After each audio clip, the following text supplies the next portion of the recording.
We are here in Sacramento at a wonderful small business display, California, sort of a personification of the businesses all throughout this state and across the rest of the United States that are struggling to make ends meet. As we move, as we announced this week, to modify in a meaningful way into what we call phase 2, our stay-at-home order, it's businesses like this that can reopen for curbside pickup. And so it's incumbent upon all of us to work with businesses like this to make sure when we do start to open up the economy, we do so in a safe and judicious way, with the indicator of health guiding our strategies, guiding our decision-making, always on the basis of public health. We're in a position here in the state to begin to move into phase 2 because millions of Californians have appropriately distanced themselves from one another through the stay-at-home order and the physical distancing guidelines. We've been able to flatten the curve in a meaningful and significant way over the course of many, many weeks. Just yesterday, we put out a report card on our progress using those 6 indicators that guide our determination of whether or not we can move into these new phases. We talked yesterday about new tracing and new technology that we want to put to bear to begin to track, isolate, and quarantine individuals. Tomorrow, we'll have the first cohort of tracers that will start taking our virtual online academy courses in partnership with UCSF and UCLA. We made a final commitment to advance that effort using a new data management platform in partnership with Accenture, Amazon, and Salesforce that will be providing the ability in real time to share information and collect data on a cross-county basis. That is a fundamental part of our efforts to provide not only the workforce 10,000 in phase 1, 20,000 within 2 months of tracers, disease detectives, and lexicon perhaps more easily understood, that will be deployed all throughout the state of California. Bottom-up, county-based led effort, utilizing the existing workforce of roughly 2,800 or so folks, just shy of 3,000 individuals that are currently doing tracing in the state of California. That augmented resource will allow us to move into this phase with our capacity in real time to determine spread and be able to isolate individuals, quarantine individuals in a way that will allow us to methodically move through this phase into subsequent phases. Remember, deaths, hospitalization, and ICUs are lagging indicators. The more testing we do, our ability to track, to trace, and to isolate and quarantine, that allows us more real-time information that allows us to move into this new phase and stay in that phase in a very, again, judicious and thoughtful way. This whole effort's been led by our health team in partnership and collaboration and counsel with public health officials all across the state of California.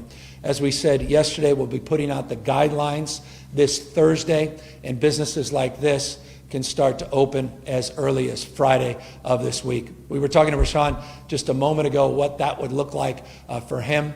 And it's a supply chain issue, not just a customer interface issue, as he reminded us.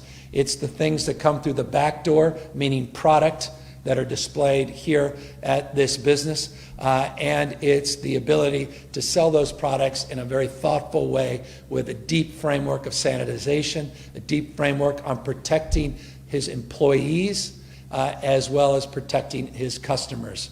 So from the supply chain, which will begin to open up manufacturers, logistics to support businesses like this in this new phase, it's incumbent at all levels that we have strong protocols in place, but none more important than appropriate protective gear.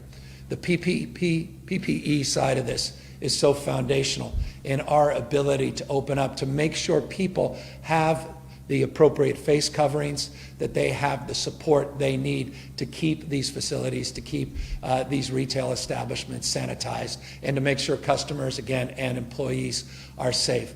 We're very pleased in this state to have had substantial success in the last week in procurement of tens of millions of new masks that are now coming in almost on a weekly basis. Let me be specific.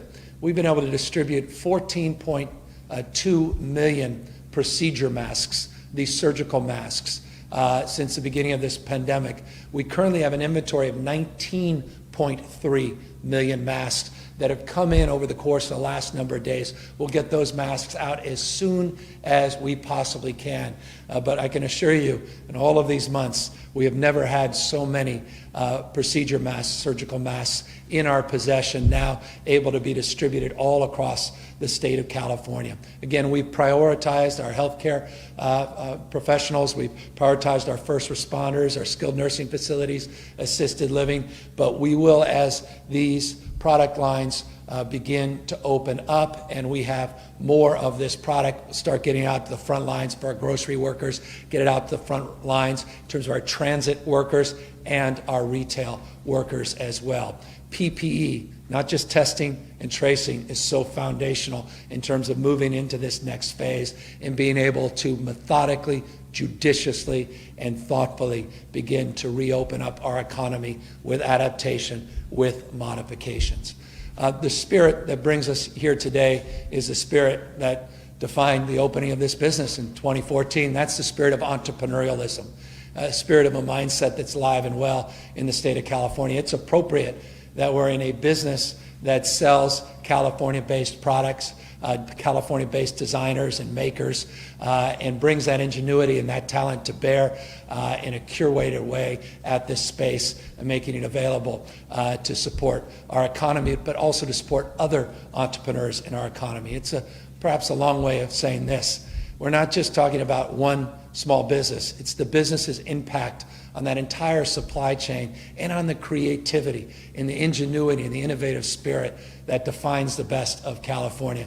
Businesses are not just about dollars and cents. They're about community, and they're about a sense of spirit and pride where people can put their wares, put their ideas, and make them real, make them visible, and create opportunities and create, manifest dreams at the end of the day. Because at the end of the day, I can say this as a small business person myself, this all starts as a dream.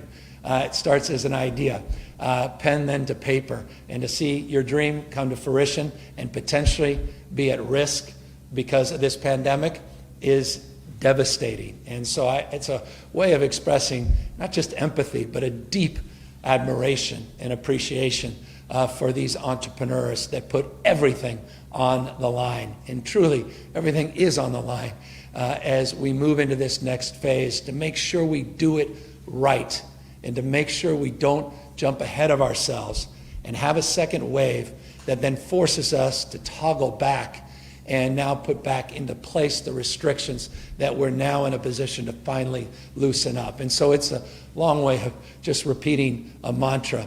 We have to maintain the core construct of our stay-at-home orders and make sure that we are appropriately doing the social distancing and the physical distancing that is necessary at this moment, particularly as we move into this new phase where that behavior becomes even more essential, because we put more and more people at risk as we begin to open things back up. And that's why I cannot impress upon people more that we're not going back to normal. It's back to a new normal with adaptations and modifications until we get to immunity, until we get to a vaccine. We'll get there. That's coming. That will happen. The question is, what happens in between?